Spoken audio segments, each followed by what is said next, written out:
Regardless of whether you believe in a pre, mid, or post-tribulation rapture, there will be time of trouble ahead for the church, even before the return of Christ and rapture. Is it too crazy then to prepare for these difficult times now? There is much biblical support of a general calling for God's people during times of persecution. There is a recurrent theme to flee, not to be cowards, but to be able to sustain ourselves through times of trouble and enable evangelization to continue. Did not Mary and Joseph flee with Jesus to avoid King Herod's wrath? Did Moses not flee to Midian and later lead the Israelites out of Egypt? Did the prophet Elijah not flee to the Kidron Valley? Did King David not flee Saul to multiple caves throughout the region? We already mentioned Noah. Did he not essentially flee to the ark? The Bible indeed is loaded with examples of the call to flee. Is not the calling of fathers, the spiritual leaders of their home, not to provide protection for their families? Are we to throw our spiritual discernment out the window? Are we to be like Lot, who clung on to the world of Sodom and Gomorrah, unprepared and without discernment? Now Jesus in Matthew 10:22 through 24 commands his people to flee during the persecution to come in the end times. Jesus also called his people to flee to the mountains at the abomination of desolation, which clearly occurs in the middle of tribulation period. Revelation 18 verse 4 talks about another loud voice coming out of heaven, which says, "Come out of her, my people, so that you will not share in her sins, so that you will not receive any of her plagues." Last Babylon is the female persona of the end times kingdom that is judged by God. Revelation 13 verses 9 and 10 starts off, "He that has an ear, let him hear." This is the way the churches are individually addressed earlier in the book of Revelation. Now, however, the churches are addressed collectively.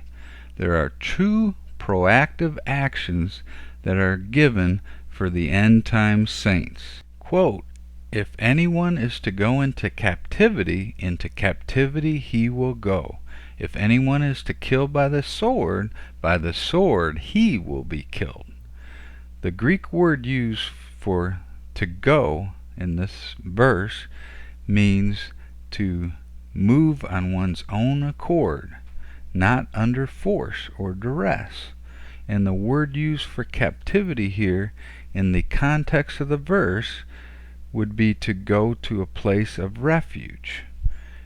If one decides to kill in an attempt to battle the world systems, his outcome will be death. Now, isn't it ironic how 1 John chapter 2 talks about the setting of the apostasy that occurs in the end times, and he goes on to tell us not to love the world or anything in the world? Could it be that he's preparing his saints to be ready to flee the world? Now, according to most polls done in America on born-again Christians by Gallup or Barnum, will show you that 90% of Americans have not taken the Apostle John's advice very seriously. 90% of us are not living any different than the unsaved world. Isn't it also ironic how the great faith chapter of Hebrews 11 praises those who fled? It says they wandered in deserts and mountains and in caves and holes in the ground. Yet these were all commended for their faith. When you look at Revelation 7:16, it discusses the great multitude who came out of the great tribulation. They were promised, never again will they hunger, never again will they thirst, or will the sun beat down on them any longer? So evidently many of these church saints are outdoors and in harsh environmental elements. So certainly it suggests that these have fled the last Babylon. Now I'd like to discuss a few Old Testament verses that talk about the call to flee. Jeremiah, the 51st chapter, discusses a prophecy concerning the destruction of the ancient Babylon, yet there is unfulfilled prophecy of a future end times Babylon, one which will never be inhabited again, and will be associated with the second coming of Christ. Here again it calls for us to flee Babylon. Zechariah, 2nd chapter, verses 7 through 11, commands us to escape from the daughter of Babylon, which is none other than end times Babylon. Here again we have the context of the return of Christ. Proverbs 28, verse 16 states, "When the righteous triumph, there is great elation. But when the wicked rise to power, men go into hiding." So, after hearing all this talk about the end times, if you feel the calling of the Holy Spirit leading you to prepare for these potential perilous times ahead, I think it's now the most ideal time to discuss some potential preventative measures. I would highly recommend that you first start by forming a network with other true Christian believers, those sold out for Christ. One must remember that even one's own family members and one's own church members may turn in the true Christians during these end times. Individual groups of believers should be established as the Lord leads. Each group needs enough members to be able to secure the refuge during the times that it is used.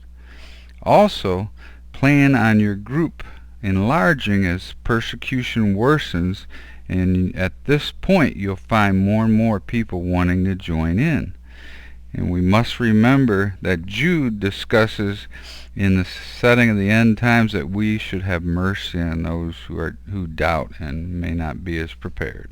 In choosing a place of refuge, high value should be given to natural terrain features that enhance privacy. Local water sources are also very key.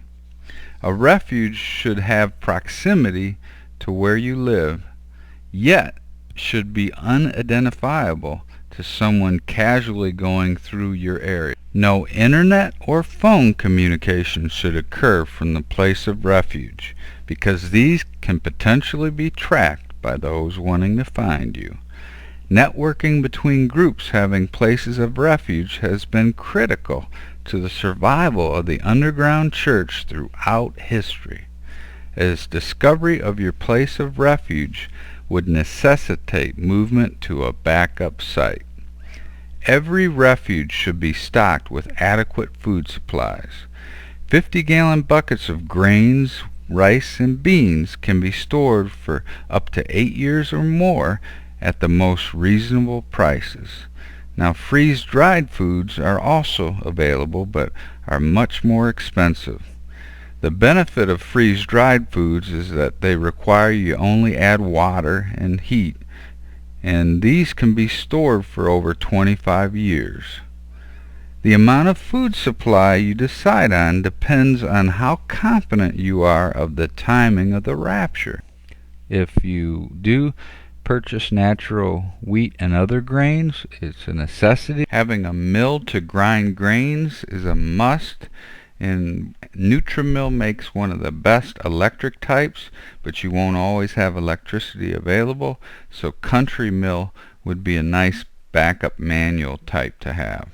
Bosch has one of the best products for kneading bread and other mixes, and it also has an optional hand crank that can be used when you have no electricity. A flaker is a nice option to have, and Schnitzer makes the best for processing hard grain. Thinking about food, do not forget about the native wildlife in your place of refuge, which could be used as a supplement. There is also a possibility for gardening in your place of refuge.